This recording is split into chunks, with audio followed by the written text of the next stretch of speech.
Note लिखना, generalised first mean value theorem के बाद नोट में सबसे पहला, अच्छा जरा मेरे को फर्स्ट मीन वैल्यू थ्योरम याद दिलाओ, जनरलाइज्ड वाला।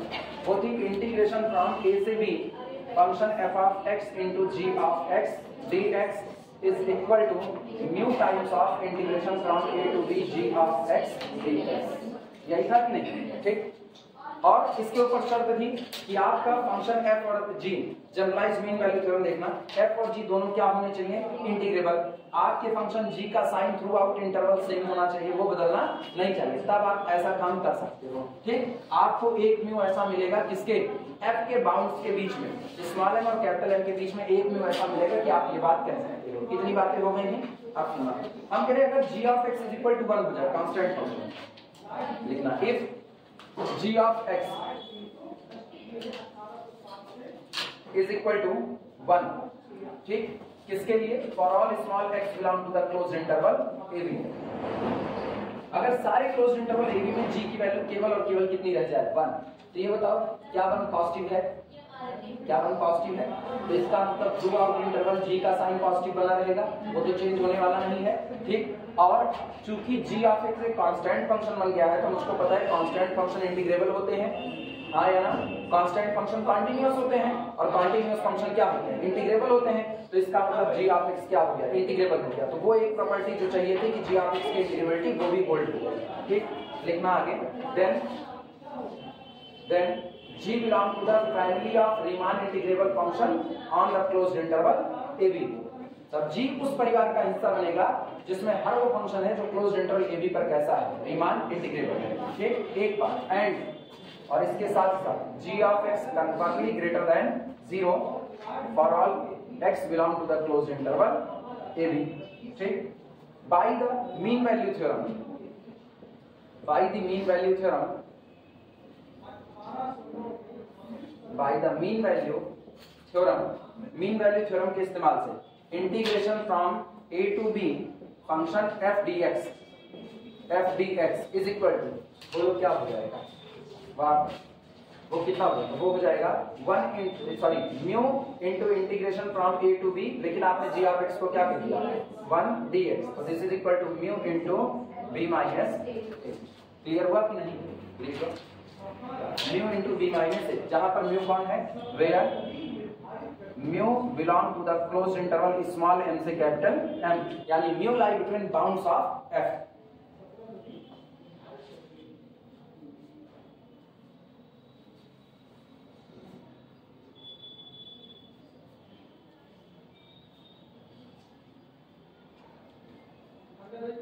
तुम अगर स्टेटमेंट देखो तो जनरलाइज्ड मीन वैल्यू थ्योरम को लिखते वक्त मैंने f को कॉन्टिन्यूअस नहीं कहा था, कि कहा केवल इंटीग्रेबल कहा हुआ है। स्टेटमेंट देखना, जनरलाइज्ड मीन वैल्यू थ्योरम में मैंने f को केवल और केवल क्या कहा? इंटीग्रेबल कहा है, कॉन्टिन्यूअस तो नहीं कहा। इसीलिए मैंने म्यू के लिए कोई ऐसी बात नहीं की, मैंने केवल इतना कहा mu belong between the bounds, केवल बाउंड्स के बीच में रहेगा। अब ये डोमेन के किसी पॉइंट पर फंक्शन की वैल्यू हो भी सकती है और नहीं भी हो सकती है, दोनों बातें हैं, रहेगा लेकिन बाउंड्स के बीच में। ठीक। लेकिन अगर फंक्शन f कॉन्टिन्यूअस हो जाए, सोचना अगर फंक्शन f कॉन्टिन्यूअस हो जाए तो इसका मतलब फंक्शन f अपने बाउंड्स के बीच की हर वैल्यू को अटेम्प्ट करेगा, और जब हर वैल्यू को अटेम्प्ट करेगा यानी वो म्यू को भी अटेम्प्ट करेगा, और अगर वो म्यू को भी अटेम्प्ट करेगा तो म्यू डोमेन के ही किसी पॉइंट पर फंक्शन की वैल्यू होगी। तो यही पूरा स्टेटमेंट अब हो जाएगा integration a to b f of dx is equal to mu की जगह f of c लिख सकते हैं, f of c integration a to b g dx। अगर g 1 नहीं है तो क्लियर, 1 है तो यही रहेगा। क्लियर है कि नहीं? लिखना इस बात को दूसरे दिमाग में। Note number 2, second note, if यदि f is continuous, if f is continuous, ठीक, on closed interval ab, ठीक, and g be the Riemann integrable on closed interval ab, ठीक, and g keeps, g रखता है, g keeps the same sign, g keeps the same sign on closed interval ab। आज या तो दोनों का durative lecture upload करें, बना के रखना अपलोड कर पा रहे हैं। Same sign on closed interval AB, then there exists, then there exist a point c belong to the closed interval a b, तब इस क्लोज्ड इंटरवल ए बी के बीच में एक पॉइंट ऐसा जरूर आएगा कि आप लिख सको such that integration from a to b function f x into g x d x is equal to f of c integration from a to b g of x d x.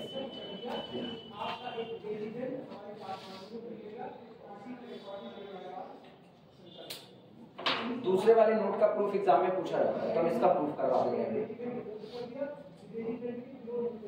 जो दूसरा note लिखे हैं इसका proof करवा देंगे। कुछ नहीं यार, प्रूफ में सब तुम लोग जानते हो, बस हम वही एक लाइन इसमें जोड़ देंगे अलग से। कौन सी?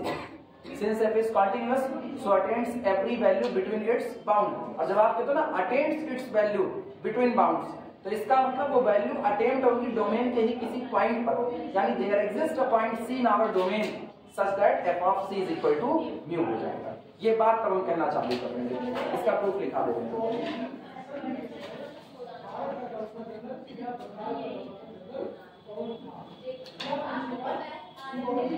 ये स्टेटमेंट लिख लो, फिर हम इसका प्रूफ कराएं।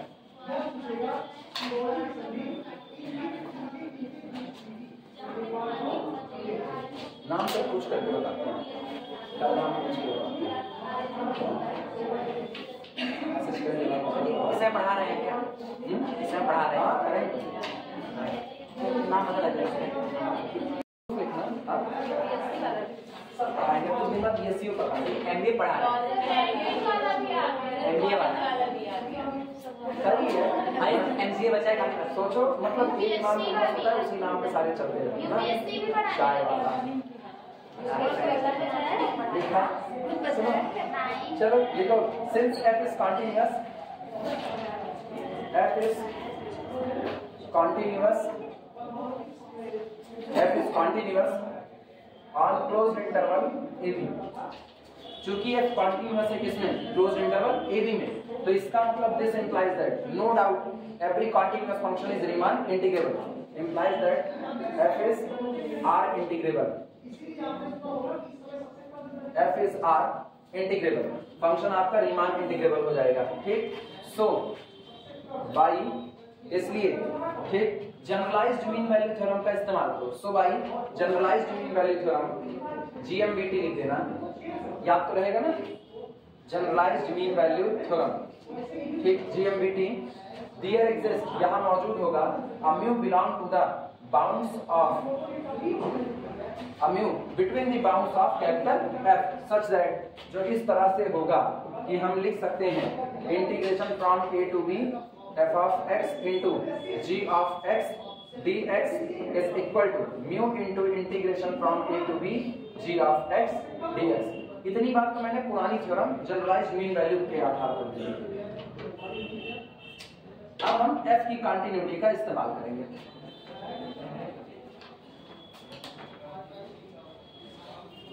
अच्छा, इतना तुम लोग सीख चुके हो रीमान में कि अब अगर जो छूटा हुआ है, हालांकि अभी उसको सीखने की कोई जरूरत नहीं, तुम्हारा कोर्स बस यहीं तक था, लेकिन फिर भी अगर मन आया कि नहीं चले देखें और भी क्या क्या है वो सब पढ़ लेना, तो आराम से आप पढ़ करके काम कर सकते हो। इतना पर्याप्त रूप से सीख चुके हो, क्योंकि अब हम उंगली पे गिनी हुई 4 से 6 थ्योरम ही छोड़ रहे हैं। वो 4 से 6 थ्योरम जो सेकंड मीन वैल्यू थ्योरम के बीच में और इसके पहले पढ़ी जाती है, जहाँ बाई पार्ट वगैरह की चर्चा होती है। ठीक, वो इधर अपने कोर्स का हिस्सा नहीं है। लिखना, since f is continuous on closed interval ab, since f is continuous, since f is continuous on closed interval ab। और भैया एक और काम करो, हाँ सबसे बहुत जरूरी काम ना, 2 मिनट सबके लिए है, जो लोग भी घर पे बैठ के देख रहे हो ना उनके लिए। पहला चैप्टर जो तुम्हारा है axiomatic study of real number, ये ठीक, ये तो आपको वैसे नॉर्मली याद होगा, लेकिन जो दूसरा वाला चैप्टर है जिसमें पॉइंट से टोपोलॉजी पढ़ाई ना, पॉइंट से टोपोलॉजी, ये अब तुमको खूब विधिवत तरीके से याद होना चाहिए। तो मीट्रिक स्पेस शुरू कर रहे हैं, पॉइंट सेट टोपोलॉजी तुमको खूब अच्छे से याद होनी चाहिए। तुम्हारा कवर सेट क्या होता है, उसके बाद फिर जो और बाकी के लिखा है limit point, adherent point, closure, cluster, ये सब कुछ तुमको यहाँ पर फिर से मिलेगा। वापस तो अगर तुमको याद रहेगा तो मुझको उतनी मेहनत से समझाना नहीं पड़ेगा, और नहीं तो फिर हम वही सारा काम करेंगे, फिर हम उतनी मेहनत से हर एक चीज बताएंगे, एडहेरेंट, क्लोजर, क्लस्टर। चूंकि जब एक बार पता है यहाँ पे वही थ्योरम आएगी ना, ए इंटरसेक्शन बी का इंटीरियर क्या होगा, ए यूनियन बी का इंटीरियर आप कैसे निकालोगे, वही theorem same to same ditto.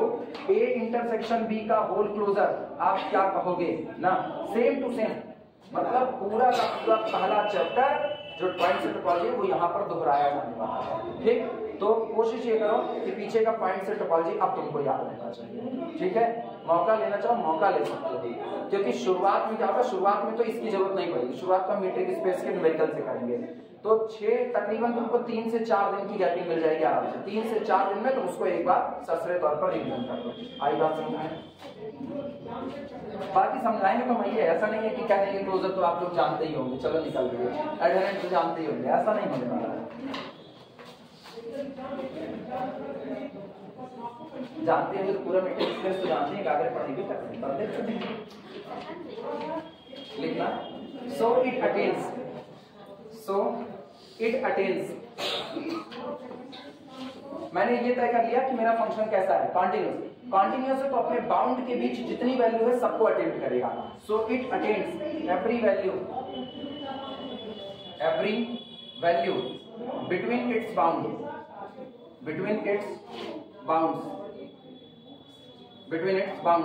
Small m and capital M, इसलिए वो अपने बाउंड के बीच की हर वैल्यू को क्या करेगा, अटेम्प्ट करेगा। ठीक, इसका मतलब क्या हुआ, therefore mu belong to closed interval small m to capital M implies that, इसलिए अगर आप कहते हो कि बाउंड के बीच में एक नंबर कौन है, म्यू है, तो वो आपको बताता है कि अब म्यू का होना इस बात की गवाही है कि there exist a C belong to our closed interval AB such that this C is nothing, its C is value of the function f, sorry mu is the value of the function f at this point C। Clear हुआ ना? जिनको जरा सी भी तकलीफ हो वो ऐसे देखें, ये मेरा फंक्शन कॉन्टिन्यूअस, ठीक, ये इसके लिए लोअर बाउंड स्मॉल है, ये इसके लिए टॉप वैल्यू स्मॉल m और टॉप वैल्यू कैपिटल है, इसके बीच में मैंने ये चुन लिया कितना, म्यू, ये मैंने चुना म्यू। अब ये इंटरवल है a और ये इंटरवल आप a से लेकर के b तक। अब सोचो म्यू के ठीक सामने बढ़ूंगा, यहाँ तक आए और आगे जाओ यहाँ तक आए, गौर करना। क्या आपको 2 बार ऐसे x मिल रहे हैं कि नहीं? एक बार आपको C1 मिल रहा है, एक बार C2, such that f of C1 is equal to mu और f of C2 also is equal to mu। ये तो किस्मत अच्छी थी, 2 मिल गया, थोड़ी बुरी होगी तो 1 ही मिलेगा, लेकिन मिलेगा जरूर। लेकिन सोचो अगर इसी म्यू पर मेरा फंक्शन डिसकंटिन्यूअस हो जाता तो क्या आप ऐसा C पाते? तब तो ना पाते, यानी तब फंक्शन अब इस वैल्यू को अटेम्प्ट ना कर रहा होता। अगर फंक्शन इस वैल्यू को अटेम्प्ट कर रहा है तो इसका मतलब डोमेन के किसी पॉइंट पर ही अटेम्प्ट किया होगा, और वो पॉइंट डोमेन में हम लोग क्या चुन लेते हैं, C चुन लिए, तो f of C is equal to therefore, इसलिए ठीक, therefore integration from a to b f of x g of x dx is equal to mu की जगह पर क्या रखो, f of C integration from a to b g of x dx। अब हम लोग न्यूमेरिकल देखते हैं।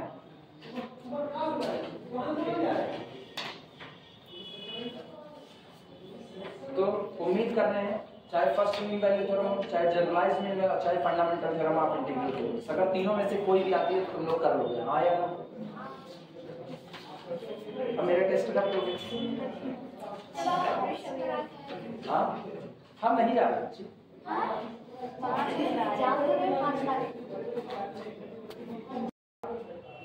प्रॉब्लम लिखा, प्रूव दैट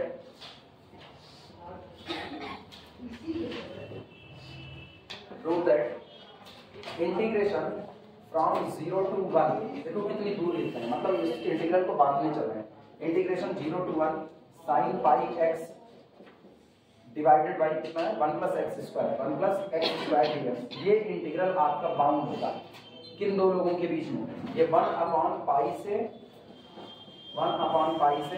2 अपॉन पाई के बीच में बाउंड होगा। ये सारी चीजें integral from 0 to 1 sin pi x upon 1 plus x square dx is bounded between 1 upon pi to 2 upon pi.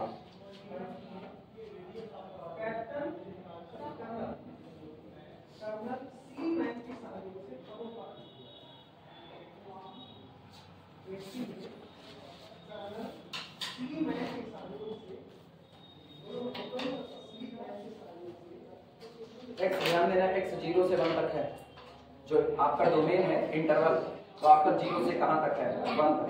आप दोनों फंक्शन की चर्चा करते हैं। पहले चर्चा करो 1 प्लस एक्स स्क्वायर की। तो तुमको पता है 1 प्लस एक्स स्क्वायर एक पॉलिनोमियल है, आया ना? तो कम से कम ये आपका डिसकंटिन्यूअस नहीं हो सकता। तो एफ ऑफ एक्स कैसा, कॉन्टिन्यूअस, किसमें, क्लोज्ड इंटरवल 0 से 1 में।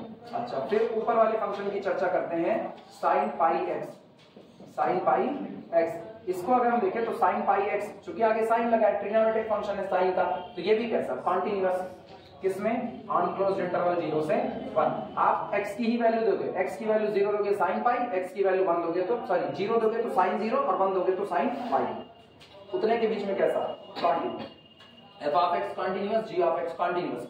और अगर दोनों कॉन्टिन्यूअस, मेरे को कंटिन्यूटी चाहिए ही नहीं, मेरे को चाहिए कंटिन्यूटी की वजह से इंटीग्रेबिलिटी, क्योंकि मुझको अगर मीन वैल्यू थ्योरम लगानी है तो दोनों फंक्शन आपके क्या होने चाहिए, इंटीग्रेबल होने चाहिए। तो f of x integrable, g of x integrable, इतना काम बन गया।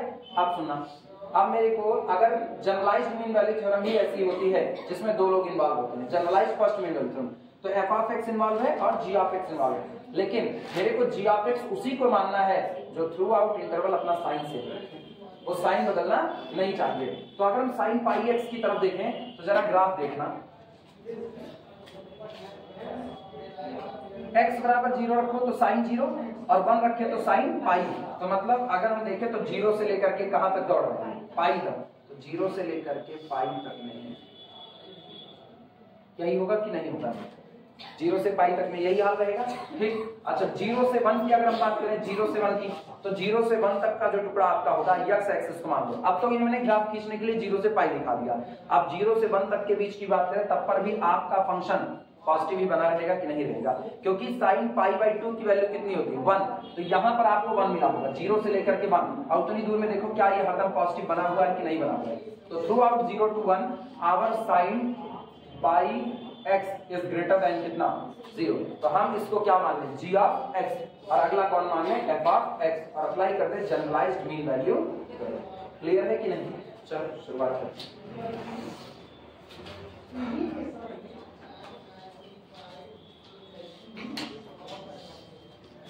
अच्छा, जरा f ऑफ x की तरफ निकाल डालो, f ऑफ x दिखा, 1 प्लस कितना, x square, f of x हम तो यही मान लेंगे, 1 plus x square, g of x क्या माने, साइन पाई एक्स।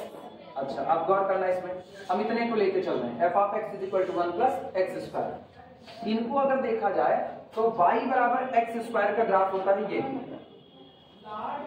y बराबर एक्स स्क्वायर, ठीक। अब हम क्या करें, 1 प्लस एक्स स्क्वायर, तो 1 प्लस एक्स स्क्वायर का मतलब ग्राफ को एक यूनिट ऊपर शिफ्ट कर दें, आया ना, y is equal to 1 plus कितना, एक्स स्क्वायर। ग्राफ शिफ्टिंग हो गई कि नहीं हो गई? अब पॉजिटिव तो बना हुआ है। तुम जरा ये बताओ, 0 से 1 तक जब जाओगे, 0 से 1 तक, तो ग्राफ का ये हिस्सा काम आएगा, 0 से 1 तक ये तो नहीं काम आएगा, 0 से लेकर के कहां तक, 1 तक, ये ग्राफ का हिस्सा ये आप मिटा दो। इतना ही आपका ग्राफ है f of x is equal to 1 plus x square का।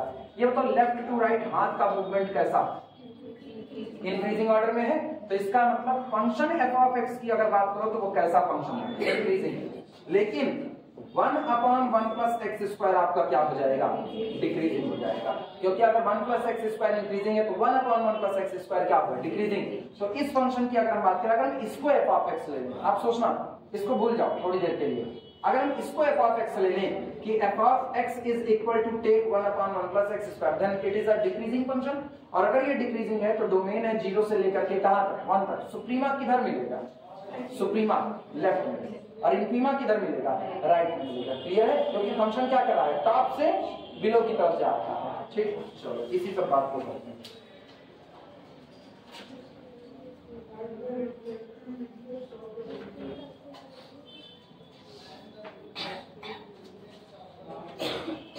लिखना let F of x is equal to 1 plus x square. Solution, let F of x is equal to 1 plus x square, ठीक। G of x is equal to sine pi X, ठीक। Clearly, स्पष्टता, clearly both are continuous, both are continuous, clearly both are continuous on closed interval 0 to 1। दोनों ही closed interval 0 1 पर कैसे हैं? continuous हैं, और अगर continuous हैं तो कैसे होंगे? hence integrable, hence integrable, और इसलिए दोनों ही कैसे होंगे? integrable होंगे। एक्चुअली उसमें ना कंटिन्यूटी की उतनी खास जरूरत नहीं जितनी इंटीग्रेबिलिटी की है, क्योंकि मीन वैल्यू थ्योरम में f of x ji of x को इंटीग्रेबल मान के चला गया है, ना कि कॉन्टिन्यूअस, तो मेरे को इंटीग्रेबिलिटी तक पहुंचना है।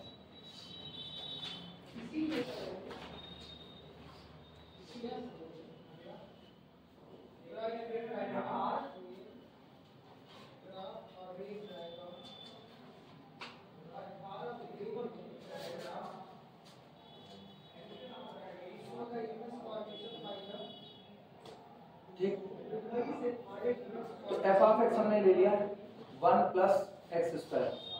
अरे पता थोड़ा सा ना रिदम टूट जाता है एफ ऑफ एक्स को ऐसा लेकर के, हम 1 अपॉन एफ ऑफ एक्स की चर्चा करेंगे ना। अगर एफ ऑफ एक्स को ही 1 अपॉन 1 प्लस एक्स स्क्वायर ले ले तो मेरा रिदम बरकरार रहेगा, f of x ji of x. और देखो दोनों का ही प्रोडक्ट है, क्योंकि इंटीग्रल अगर वो थ्योरम देखो मीन वैल्यू थ्योरम, तो वो तो डील करती है एफ ऑफ एक्स इनटू किससे? जी ऑफ एक्स से। अब मेरे सामने दिक्कत क्या आ रही है, अब हम ये लिखेंगे तो नजर आएगा 1 प्लस एक्स स्क्वायर और इनटू कितना? साइन पाई एक्स, जबकि मुझको लेना क्या चाहिए? मुझको ले साइन पाई एक्स और डिवाइडेड बाई दिस होना चाहिए था, तो थोड़ी सी गलती हो गई ना मानने में, बोल देना तो बच्चे, थोड़ी सी मानने में गलती हो गई।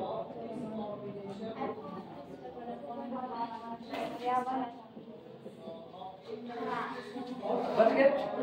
कोई तकलीफ नहीं? अभी भी तो वही रहेगा। सुनो, तकलीफ क्या होती? अगर वो एक्स स्क्वायर होता तो भयानक तकलीफ होती। एक्स स्क्वायर जो आपका होगा ना, एक्स स्क्वायर वो आपके क्लोज इंटरवल 0 से 1 पर कैसा है? क्लोज इंटरवल 0 से 1 पर कैसा है? कॉन्टिन्यूअस है, ठीक है। लेकिन जो आपका 1 अपॉन एक्स स्क्वायर है ना, ये गड़बड़ा जाएगा। ये 0 पर कहाँ जाएगा? 0 पर इंफिनिटी की तरफ भाग रहा होगा ना, तो यहाँ पर थोड़ी सी आपको गड़बड़ी मिलेगी। तो ये तो मेरा केस ही नहीं, मेरा केस किसका है? तो डोमेन में आपका फंक्शन डिफाइंड बना हुआ है, 0 से 1 भी 0 भी रखोगे तब भी क्या रहेगा? 1 रहेगा, और नेगेटिव तो होने वाला नहीं है। क्लियर हुआ कि नहीं? तो होल इनवर्स लगा। अभी भी क्या ये बातें सही है? कुछ तो गलत नहीं हुआ? अब हम लिख सकते हैं, लिखो since f is decreasing. Figure बनाना चाहो भैया फिगर बना सकते हो तुम लोग, हाँ, बाद में काम यही सब देता है।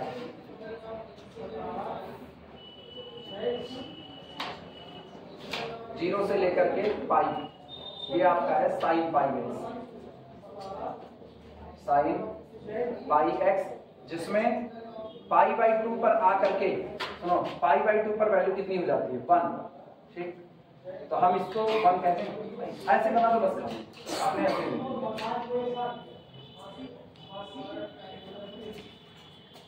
डोमेन याद रखना, डोमेन 0 से पाई नहीं है, मैंने ग्राफ 0 से पाई खींचा है, डोमेन 0 से 1 है। कोई ये मत कंफ्यूज होना सर ने डोमेन को 0 से पाई ले लिया। आप डोमेन 0 से पाई ले भी नहीं सकते। डोमेन आपको दिया गया है जहां आप इंटीग्रेट करो, 0 से कितना? 1। क्लियर हुआ कि नहीं? पाई, अगर आप पाई की अप्रॉक्सीमेट वैल्यू 22/7 बोलोगे, पाई की अप्रॉक्सीमेट वैल्यू 22/7, तो लगभग कितना आएगा बोलो? 7 3 3 पॉइंट समथिंग आएगा। तो ये वाला जो पॉइंट है ना 3 पॉइंट समथिंग है, और आपको इससे पहले 1 पर ही रुक जाना है। तो 1 पर रुक जाना है तो 1, ये आपका 1 हो सकता है, ठीक है, ये आपका 1 हो सकता है। तो डोमेन इतना ही आता है, 0 से लेकर के कितना? 1 तक का, और इतने के बीच में मेरा ग्राफ ये रहेगा, केवल इतना। ये मैंने केवल पूरा बना दिया था बस। तो इतने के बीच में मेरे साइन का कभी भी साइन बदलने वाला नहीं, वो हमेशा क्या बना देगा? पॉजिटिव ही बना देगा। क्लियर नहीं बात है? हाँ, नहीं कोई ये सोचे 0 से पाई डोमेन लेगा ना, हम डोमेन अपने मन से नहीं ले सकते। लिखना since f is decreasing, since f is decreasing, since f is decreasing on closed interval 0 to 1, क्योंकि मेरा फंक्शन f क्लोज्ड इंटरवल 0 से 1 पर कैसा है, डिक्रीजिंग है, देयरफॉर इसलिए infimum of our function f is equal to f of 1, that is equal to 1 upon 2। सही है गलत? राइट साइड पर इन्फीमम मिलेगा तो आप रखो 1 अपॉन 1 प्लस एक्स स्क्वायर, यानी 1 अपॉन 1 प्लस 1 स्क्वायर, यानी 1 अपॉन, ये आपके फंक्शन का इन्फीमम, मिनिमम वैल्यू आपके फंक्शन की है। सुप्रीमम देखना, supremum of our function f is equal to left side के पॉइंट f ऑफ 0 पर आपको क्या मिलेगा, supremum, that is equal to. किसी को कोई तकलीफ? अब आप इस्तेमाल करो फर्स्ट मीन वैल्यू थ्योरम, क्योंकि sin pi x take the same sign, उसको लिखने की जरूरत नहीं है, फिर भी लिखना चाहो तो लिख सकते हो ना। आल्सो sin या g of x, also g of x is equal to sin pi x is greater than 0, ठीक, इन क्लोज्ड इंटरवल 0 से 1, यानी कीप द सेम साइन, उसका भी साइन बदलने वाला नहीं है। Now by first mean value theorem, by generalized first mean value theorem, ठीक है?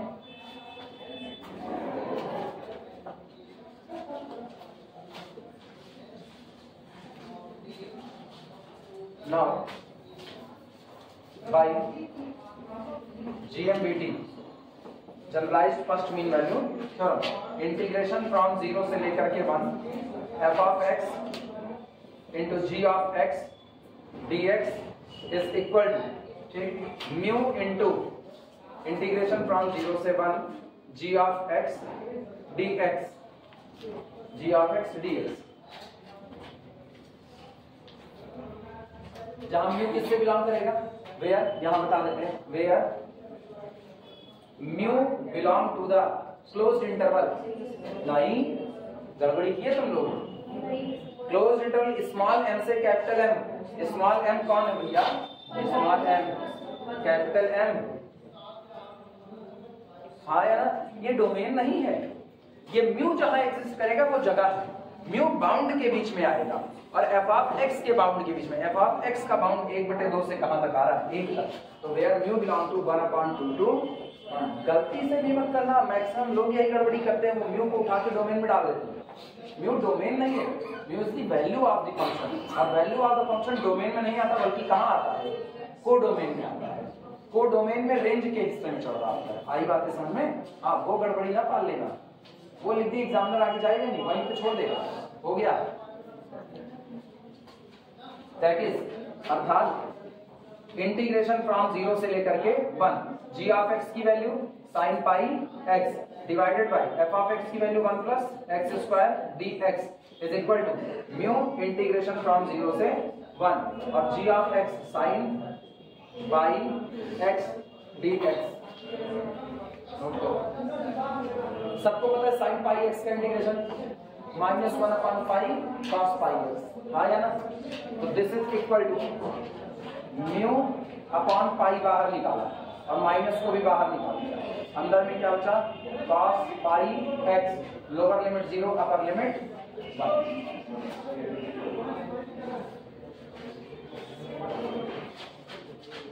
वैल्यू रख करके बताओ कि कितना आएगा,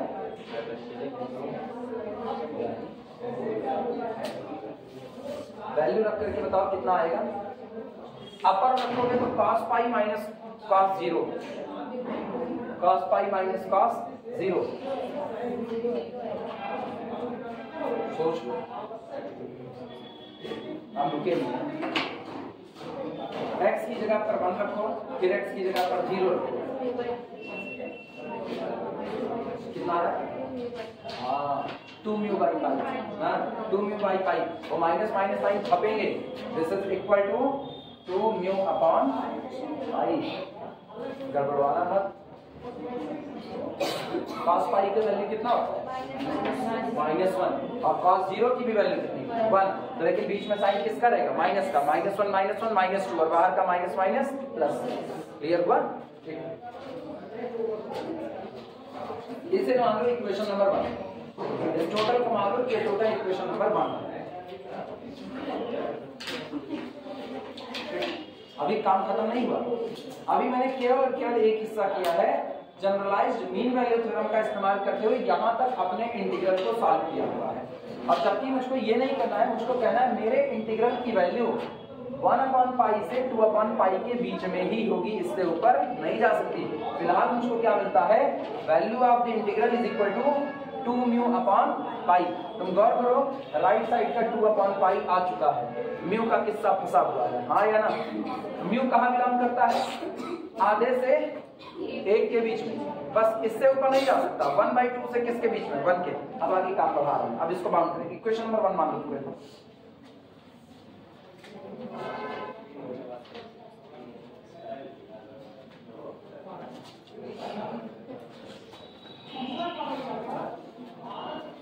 लिखना अब f की कंटिन्यूटी का इस्तेमाल करो।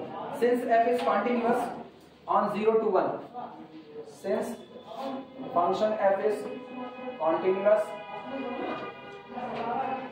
since function f is continuous on closed interval 0 to 1, ठीक। सो इसलिए बात फिर वही है, चूंकि फंक्शन 0 से 1 के बीच में कंटिन्यूअस है, इसलिए अपने बाउंड के बीच में मौजूद हर वैल्यू को अटेम्प्ट करेगा। So it attains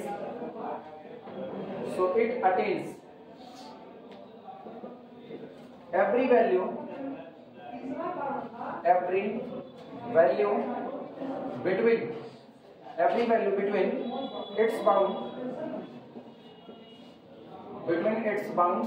1/2 and 1। इसलिए अपने बाउंड 1/2 और 1 के बीच की हर वैल्यू को क्या करेगा, अटेम्प्ट करेगा। और जब सारी वैल्यू को अटेम्प्ट करेगा तो हम लोग लिख सकते हैं, ठीक, therefore mu belong to the close interval 1/2 से लेकर के 1 तक, इंप्लाइज दैट। इसलिए म्यू का इस दिए गए क्लोज्ड इंटरवल में मौजूद होना ये बताता है कि यहाँ डोमेन में एक पॉइंट हुआ होगा जिस पॉइंट पर फंक्शन की वैल्यू क्या बनी होगी, म्यू बनी होगी। There exist c belong to the our domain. Domain क्या है मेरा, 0 से 1।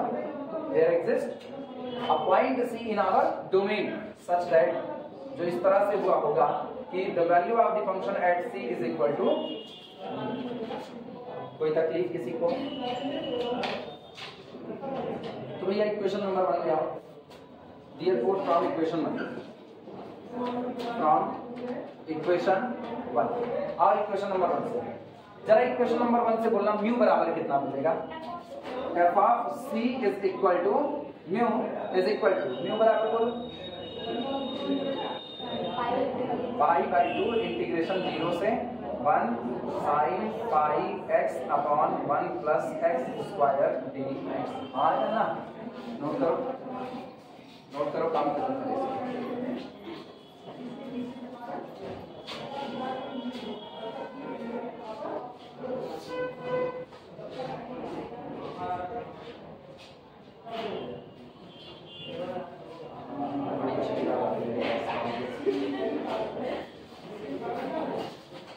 ब्राउन एंड सर्किल की किताबों कॉम्प्लेक्स एनालिसिस बहुत अच्छी है, तब भी मेरे पास हम इसको जितनी बार खरीदना चाहेगा हर बार वो क्या उसको क्या बोलते हैं, बाहर ना आउट ऑफ स्टॉक हर बार। इस बार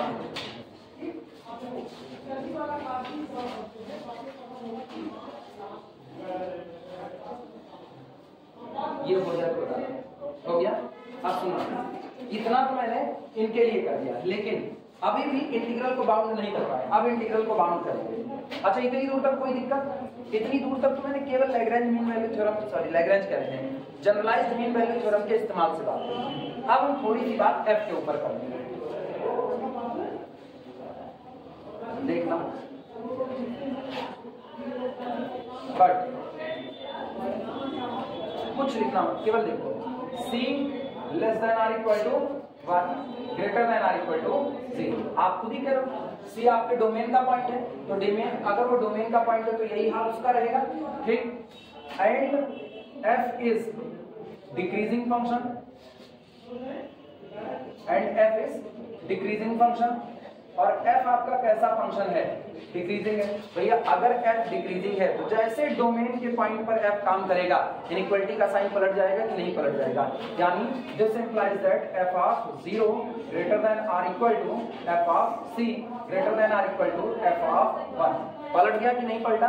अच्छा f ऑफ 0 तुम निकाल चुके हो, बताओ मुझको कितना आया है? f ऑफ 0 1 आया है, तो 1 is greater than or equal to f of c भी तुम निकाल चुके हो अभी अभी, कितना? पाई बाई 2 इंटीग्रेशन 0 से 1 sin pi x upon 1 plus x square dx greater than or equal to 1 upon 2। एक काम करो, पूरे में 2 अपॉन पाई से मल्टीप्लाई करो, कितने से?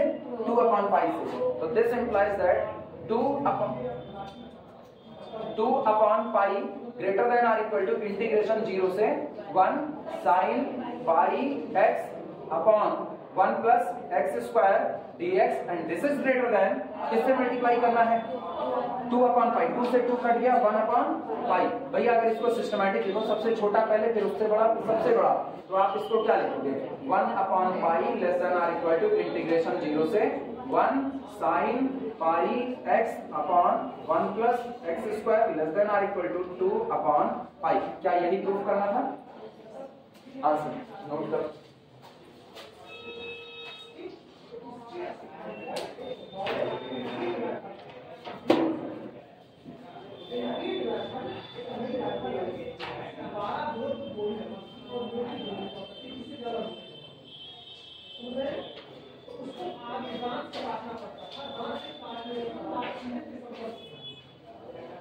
एक हम दे रहे हैं बिल्कुल ऐसा ही, बिल्कुल ऐसा। इत्मीनान से लगाओ, जो नहीं आएगा वो हम बताएंगे, लेकिन पहले एक बार खुद से लगा के सीखो।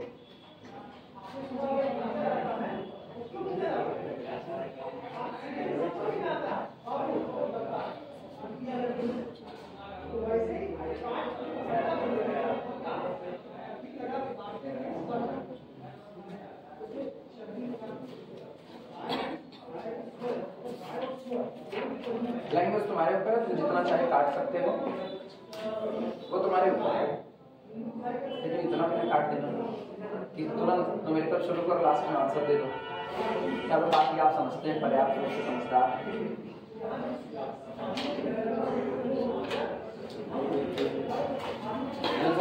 तुम लोग ये कहते थे, अब आप लोग पर्याप्त रूप से समझदार है, इतना समझ चुके हैं।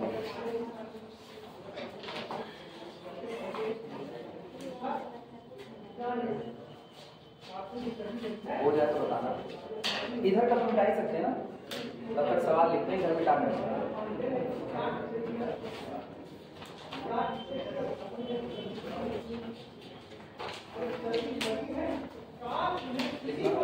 Prove that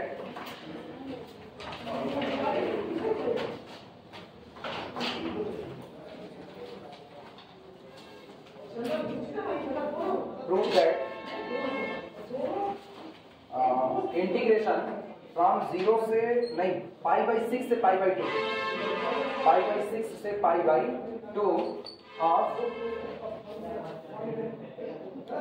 x upon sine x upon sine x is greater than or equal to pi square by 9 and less than or equal to 2 pi square upon 9। धीमे धीमे ट्राई करो, आना चाहिए, बहुत मुश्किल काम नहीं है। दो चीजें चुननी है, एफ ऑफ एक्स और G of x. Ji of X ऐसा चुनना throughout interval same sign रखे, और एफ ऑफ एक्स ऐसा चुनना कि कॉन्टिन्यूअस बना है तो इंटीग्रेबल हो जाएगा।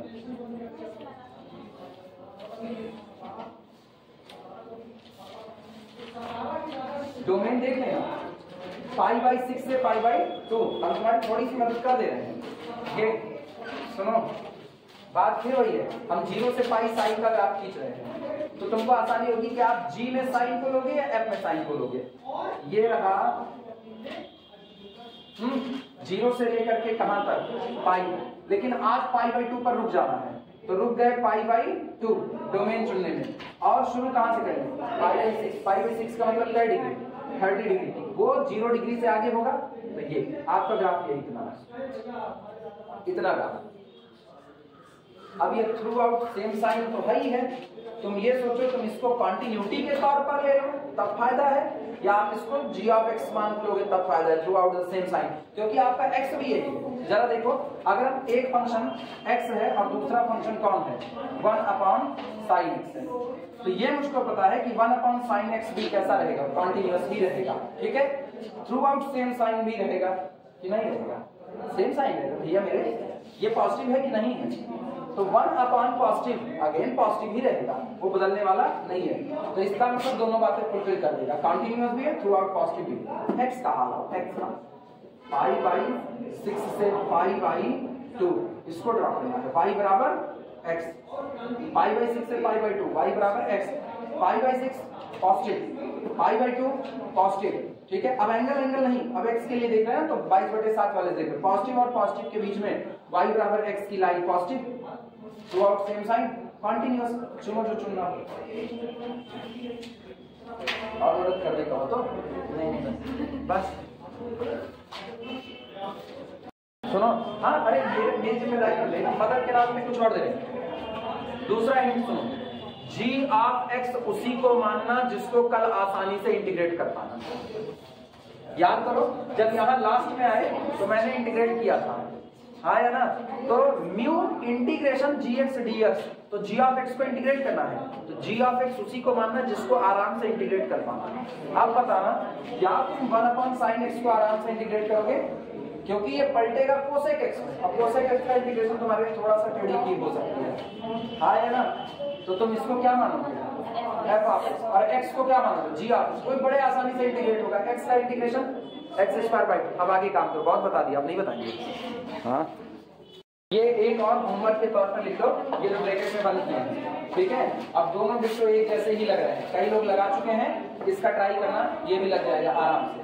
सोचना ही है f of x g of x किसको मानो, जो आसानी से इंटीग्रेट होगा वो f ऑफ x, ठीक है, जो आसानी से इंटीग्रेट होगा वो g ऑफ x। कौन दिख रहा है 1 अपॉन x² क्या माना g ऑफ x, और 1 अपॉन दिस क्या माना f ऑफ x। काम ठीक, कल मीट्रिक स्पेस शुरू करते हैं। और सुनो, रुके रहो।